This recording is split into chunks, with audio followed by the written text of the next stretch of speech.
नमस्कार। मैं राजा भारत की आत्मा हूं। मुझसे ही आपके देश का नाम पड़ा भारत। मैंने इतिहास की बहुत सारी घटनाएं अपने अंतःकरण में समाये रखी हैं। ये आपको अपने गौरवशाली इतिहास और तुम्हारे शूरवीरों के साहसिक कार्यों से अवगत कराएंगी। आज मैं आपको कहानी सुनाता हूं एक अनोखे वीर पुत्र की, जिसका नाम था छत्रपति शिवाजी महाराज।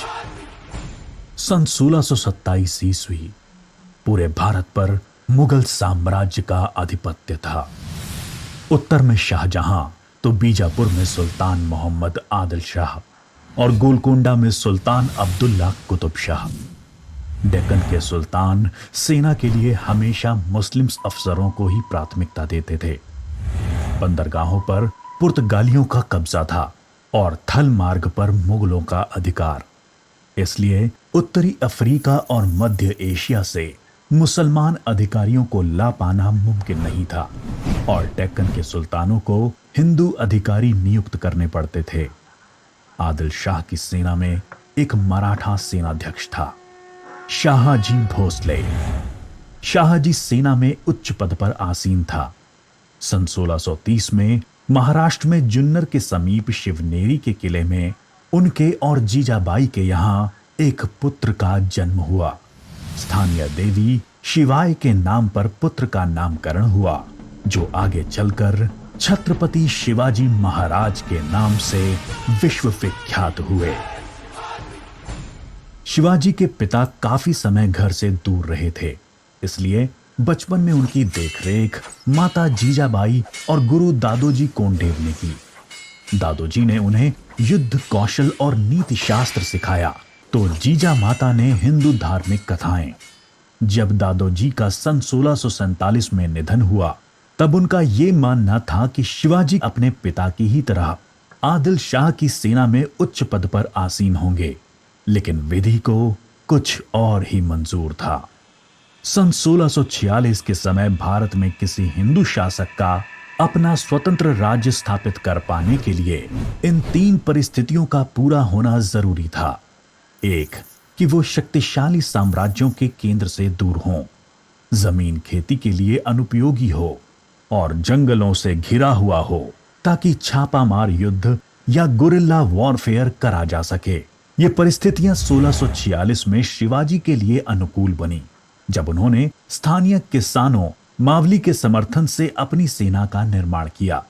शिवाजी को भली भांति ज्ञात था कि किसी भी साम्राज्य को स्थापित करने के लिए किलों की क्या महत्व है, इसलिए सिर्फ 15 साल की उम्र में ही उन्होंने आदिल शाही अधिकारियों को रिश्वत देकर तोड़ना, चाकन एवं कोंडना किलों को अपने अधिकार में कर लिया।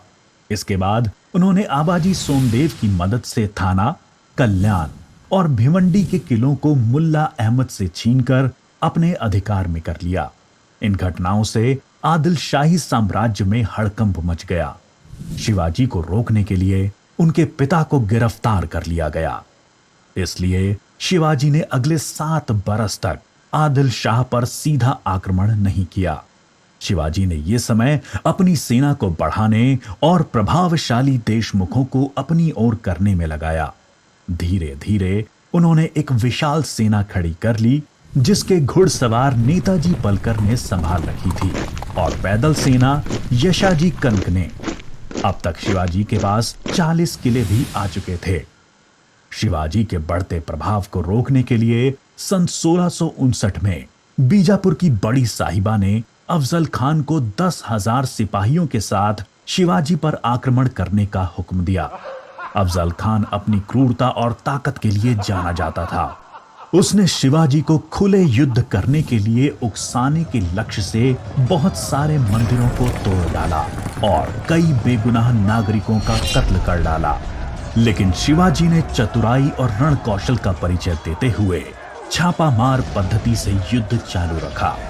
इस समय वो प्रतापगढ़ किले में रहे, जो कि चारों तरफ से घने जंगलों से घिरा हुआ था। अंत में अफजल खान ने शिवाजी को धोखे से मारने की साजिश रची। उसने शिवाजी को मिलने का न्योता भेजा।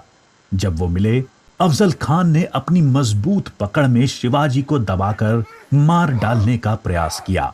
शिवाजी पहले से तैयार थे। अपने छुपाकर रखे हुए बाग नाका से उन्होंने अफजल खान का पेट ही चीर डाला, जो कि उनसे 2 गुना विशालकाय था। इसके बाद प्रतापगढ़ की लड़ाई में शिवाजी ने अफजल खान की सेना को करारी मात दी। शक्तिशाली अफजल खान की हार से बीजापुर का सुल्तान स्तब्ध रह गया। अब की बार रुस्तम जमान को भेजा गया। 28 दिसंबर 1659 को शिवाजी ने रुस्तम जमान की सेना पर सामने से हमला बोल दिया। साथ ही उनकी सेना की 2 और टुकड़ियों ने दोनों दिशाओं से रुस्तम की फौज पर आक्रमण कर दिया। रुस्तम जमान शर्मिंदाजनक स्थिति में लड़ाई के मैदान से अपनी जान बचाकर भाग गया। सन 1660 में आदिल शाह ने अपने सेनापति सिद्दी जौहर को शिवाजी पर हमला करने के लिए भेजा। शिवाजी पन्हाला किले में थे और सिद्दी जौहर की सेना ने किले को चारों ओर से घेर लिया।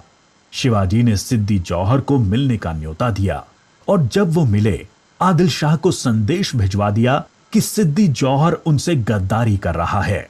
इससे आदिल शाह और सिद्दी जौहर के बीच लड़ाई छिड़ गई, जिसका फायदा उठाकर शिवाजी एक रात अपने 5000 सिपाहियों के साथ पन्हाला किले से बाहर निकल आए। बाजी प्रभु देशपांडे ने न सिर्फ सिपाहियों के साथ दुश्मन सेना को उलझाए रखा, जिसकी वजह से शिवाजी सकुशल विशालगढ़ पहुंच गए।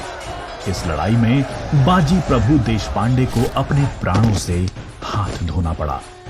उनको महाराष्ट्र के इतिहास में एक महान योद्धा माना जाता है। इसके बाद बीजापुर की बड़ी बेगम ने औरंगजेब से शिवाजी को पकड़ने के लिए विनती करी। उसने अपने मामा शाइस्ता खान को 1,50,000 सैनिकों के साथ शिवाजी से युद्ध करने भेजा। शाइस्ता खान ने अपनी विशाल सेना के बल पर पुणे पर कब्जा कर लिया और शिवाजी के निवास स्थान लाल महल पे अपना बसेरा डाल दिया। शिवाजी ने चालाकी से अपने 400 सिपाहियों के साथ शादी के बारातियों के वेश में पुणे में प्रवेश कर लिया। रात के समय उन्होंने सीधे शाइस्ता खान के ऊपर खतरनाक हमला बोला। खान ने खाकी से कूदकर अपनी जान बचा ली, पर शिवाजी की तलवार की वार से अपनी 3 उंगलियां गंवा बैठा। उंगली तो गई और इज्जत भी। फिर शिवाजी ने सन 1664 में मुगल व्यवसायी केंद्र सूरत पर आक्रमण करके उसको तहस नहस कर डाला। औरंगजेब आग बबूला होकर 60 वर्षीय राजपूत सेना नायक मिर्जा राजा जय सिंह को अपने 1.5 लाख सैनिकों के साथ शिवाजी से लड़ने के लिए भेजा। इस युद्ध में शिवाजी की हार हुई और उन्हें अपने 23 किले और 4 लाख की मुद्रा हर्जाने के रूप में देनी पड़ी। उन्हें अपने 9 वर्ष के पुत्र संभाजी के साथ आगरा जाना पड़ा। शिवाजी को नियंत्रित रखने के लिए पहले यह तय हुआ कि उन्हें मुगल दरबार में कोई पद दिया जाए, लेकिन औरंगजेब ने उसको बदलकर शिवाजी को घर में कैद करने का आदेश दे दिया। औरंगजेब नहीं जानता था कि यह गलती बहुत महंगी पड़ेगी। शिवाजी ने बीमारी का बहाना बनाया और अपने स्वास्थ्य को ठीक करने के आशीर्वाद के लिए साधु संतों और फकीरों को रोजाना मिठाई और उपहार भेजने की इच्छा जताई। एक दिन वो खुद श्रमिक के भेष में सामान के डब्बे में संभाजी को छुपाकर बाहर निकल आए। वो मथुरा, काशी, गया, पुरी के बाद गोलकोंडा और बीजापुर होते हुए रायगढ़ पहुंच गए। 1670 तक शिवाजी ने कई लड़ाइयां लड़ते हुए 4 महीनों के भीतर अपने राज्य का बड़ा हिस्सा मुगलों से स्वतंत्र करा लिया। सन 1671 से 1674 तक औरंगजेब ने भरसक प्रयास किया शिवाजी को अपने अधीन करने का, लेकिन वो बुरी तरह से असफल हुआ। उसने अपने उत्तम योद्धाओं जैसे दाऊद खान और मोहब्बत खान को शिवाजी से लड़ने भेजा, लेकिन सबको मुंह की खानी पड़ी। इसके साथ ही सन 1672 में अली आदिल शाह की मृत्यु हो गई और बीजापुर सल्तनत की स्थिति में चला गया। आखिर वो दिन आया जब गगा भट्ट ने 6 जून 1664 को पूरे उत्सवनुमा वातावरण में हिंदू परंपराओं के साथ शिवाजी का राज्याभिषेक किया। वो मराठा के राजा बने और कई सदियों के अंतराल के बाद हिंदू रीतियों, तिलक, जनेऊ और वेदों के उच्चारण के बीच किसी राजा का राज्याभिषेक संपन्न हुआ। शिवाजी की महानता सिर्फ उनकी बहादुरी और युद्ध कौशल में ही नहीं थी, वो एक योग्य प्रशासक भी थे। उन्होंने धर्म के आधार पर कभी किसी के साथ पक्षपात नहीं किया। उनके कई अधिकारी, यहां तक कि उनके व्यक्तिगत अंगरक्षकों में कुछ मुसलमान भी थे। उन्होंने कभी किसी भी नारी का निरादर नहीं किया। यहां तक कि युद्ध में हारे हुए दुश्मनों की स्त्रियों को भी सम्मान सहित वापस भेज देते थे। गुरिल्ला युद्ध, किलों का उपयोग और नवसेना का निर्माण भारत में पहली बार शिवाजी ने ही करा। उन्होंने 4 किलों तथा 2000 सैनिकों से शुरुआत की थी और उनकी मृत्यु के समय तक ये गिनती 300 किलो एवं 1 लाख सैनिकों की हो गई थी। मार्च 1680 में शिवाजी का स्वास्थ्य खराब हो गया। तेज बुखार और पेचिस के चलते 5 अप्रैल 1680 को 52 साल की छोटी सी उम्र में इनका स्वर्गवास हो गया।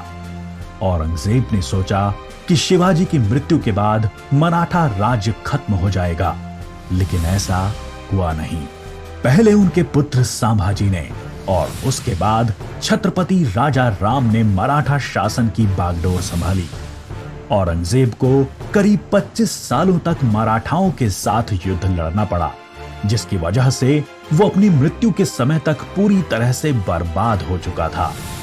शिवाजी ने जो मराठा राज्य की नींव रखी, वो आगे चलकर कर्नाटक से लेकर अटॉक पाकिस्तान तक फैल गई। शिवाजी जैसे मनुष्य कभी मरते नहीं, लेकिन लोगों के हृदय में अपने महान कार्यों, साहस और बलिदानों की वजह से हमेशा अमर रहते हैं।